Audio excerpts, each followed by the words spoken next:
जय श्री कृष्णा सा। आप सभी का मेरे चैनल पर स्वागत है। आइए सुनते हैं चैत्र मास महात्म्य अध्याय 7। भगवान विष्णु के कर्ण कमल से मधु कैटभ की उत्पत्ति। ऋषिगण बोले, हे सौम्य, आपने मधु और कैटभ के साथ भगवान विष्णु द्वारा महासिंधु में 5000 वर्षों तक युद्ध किए जाने की पहले चर्चा की थी। महावीर संपन्न, किसी से भी पराभूत न होने वाले तथा देवताओं से भी अपराजय वे दोनों दानव कैसे प्रादुर्भूत हुए, वे असुर क्यों उत्पन्न हुए तथा भगवान के द्वारा उनका वध क्यों किया गया। हे महामते, आप यह परम अद्भुत आख्यान हमको सुनाइए। हम लोग यह कथा सुनने को इच्छुक है और आप अति प्रसिद्ध वक्ता है। हमारा और आपका यह संपर्क देवयोग से ही हुआ है। मूर्खों के साथ स्थापित किया गया संपर्क विष से भी अधिक अनिष्टकारी होता है और इसके विपरीत विद्वानों का संपर्क पीयूष रस के तुल्य माना गया है। पशु भी जीवन यापन करते हैं, वे भी आहार ग्रहण करते हैं, मलमूत्र का विसर्जन करते हैं और विषयासक्त होकर इंद्रिय जन्य सुख की अनुभूति करते हैं, किंतु उनमें अच्छे बुरे का लेशमात्र भी ज्ञान नहीं होता तथा वे मोक्ष की प्राप्ति कराने वाले विवेक से भी रहित होते हैं।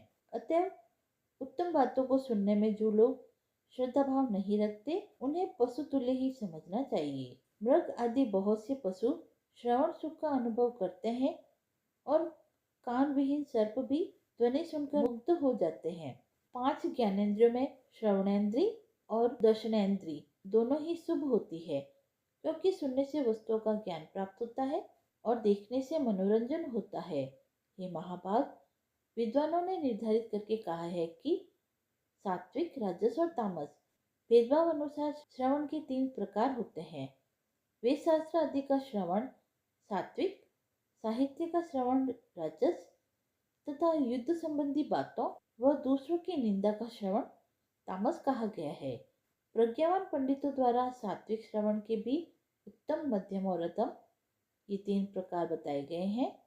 उत्तम श्रवण मोक्ष की प्राप्ति कराने वाला, मध्यम श्रवण स्वर्ग देने वाला तथा अधम श्रवण भोगों की उपलब्धि कराने वाला कहा गया है। विद्वानों ने अच्छी तरह सोच समझकर ऐसा निर्धारण किया है कि साहित्य भी 3 प्रकार का होता है। जिस साहित्य में स्वकीय नायिका का वर्णन हो वह उत्तम, जिस साहित्य में वेश्याओं का वर्णन हो वह मध्यम तथा जिस साहित्य में पर स्त्री का वर्णन हो वह अधम साहित्य कहा गया है। शास्त्रों के परम निष्णांत विद्वानों ने तामस श्रवण के 3 भेद बतलाए हैं। किसी पापाचारी के संहार से संबंधित युद्ध वर्णन का श्रवण उत्तम, कौरव पांडवों की तरह द्वेष कारण शत्रुता में युद्ध वर्णन का श्रवण मध्यम तथा अकारण विवाद एवं कलह से हुए युद्ध के वर्णन का श्रवण अधम कहा गया है। हे महामते, इसमें पुराण के श्रवण की ही प्रधानता मानी गई है, क्योंकि इसके श्रवण से बुद्धि का विकास होता है, पुण्य प्राप्त होता है और समस्त पाप नष्ट हो जाते हैं। अतः हे महामते, पूर्व काल में द्वैपायन महर्षि व्यास जी से सुनी हुई समस्त कामनाओं को सिद्ध करने वाली परम पौराणिक कथा कहिए। तुलसी बोले, हे महाभाग, इस पृथ्वीलोक में आप लोग धन्य हैं और मैं भी धन्य हूँ, क्योंकि आप लोगों में कथा श्रवण के प्रति और मुझ में कथा वाचन के प्रति विवेक जागृत हुआ है। पूर्व काल में प्रलय अवस्था में जब तीनों लोग महाजल राशि में विलीन हो गए और देवादिदेव भगवान विष्णु शेष शैया पर सो गए, तब विष्णु के कानों की मैल से मधु कैटभ नामक 2 दानव उत्पन्न हुए और वे महाबली दैत्य उस महासागर में बढ़ने लगे। वे दोनों दैत्य क्रीड़ा करते हुए उसी सागर में इधर उधर भ्रमण करते रहे। एक बार क्रीड़ा परायण विशाल शरीर वाले इन दोनों भाइयों ने विचार किया कि बिना किसी कारण के कोई भी कार्य नहीं होता, बिना किसी आधार के आधेय की सत्ता कदापि संभव नहीं है। अतः आधेय आधेय का भाव हमारे मन में बराबर आता रहता है। अति विस्तार वाला तथा सुखद यह जल किस आधार पर स्थित है, किसने इसका सृजन किया है, यह किस प्रकार उत्पन्न हुआ और इस जल में निमग्न हम लोग कैसे स्थित हैं, हम दोनों कैसे पैदा हुए और किसने हम दोनों को उत्पन्न किया, हमारे माता पिता कौन है, इस बात का भी कोई ज्ञान हम दोनों को नहीं है। सूची बोले। इस प्रकार चिंतन करते हुए वे किसी निश्चय पर नहीं पहुंचे। तब केटब ने जल के भीतर अपने पास स्थित मधु से कहा।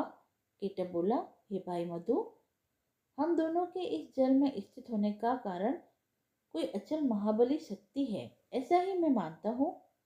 उसी से समुद्र का संपूर्ण जल व्याप्त है और उसी शक्ति के आधार पर यह जल टिका हुआ है तथा वे ही परात्पर तत्पर देवी हम दोनों की भी स्थिति का कारण है।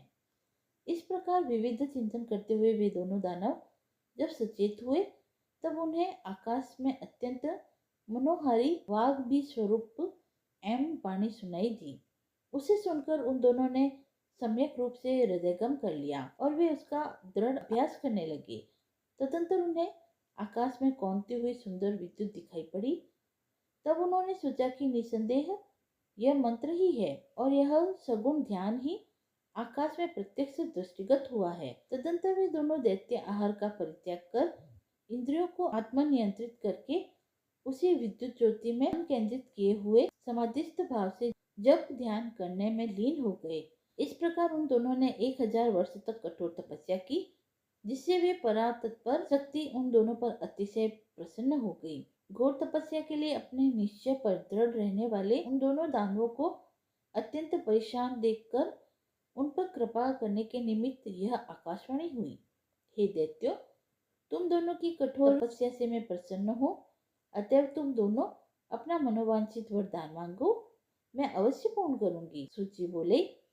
तदंतर उस आकाशवाणी को सुनकर उन देवताओं ने कहा, हे देवी, हमारी मृत्यु हमारी इच्छा से हो। हे सुव्रते, हमें आप यही वरदान दीजिए। वाणी ने कहा, हे दैत्यों, मेरी कृपा से अब तुम दोनों अपनी इच्छा से ही मृत्यु को प्राप्त होगे। दानव और देवता कोई भी तुम दोनों भाइयों को पराजित नहीं कर सकेगा, इसमें संदेह नहीं है। सूची बोले। भगवती से ऐसा वरदान प्राप्त कर वे दोनों दैत्य मदोन्मत्त होकर उस संसार सागर में जलचर जीवों के साथ क्रीड़ा तत्पर हो गए।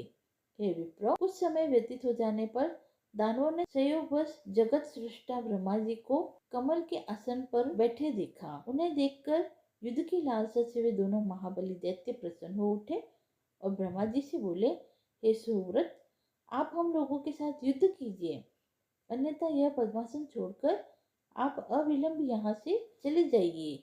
यदि आप दुर्बल है तो इस शुभ आसन पर बैठने का आपको कोई अधिकार नहीं है। कोई वीर ही इस आसन का उपभोग करना चाहिए। आप कायर है, अतः अति शीघ्र इस आसन को छोड़ दीजिए। उन दोनों दैत्यों की यह बात सुनकर प्रजापति ब्रह्मा चिंता में पड़ गए।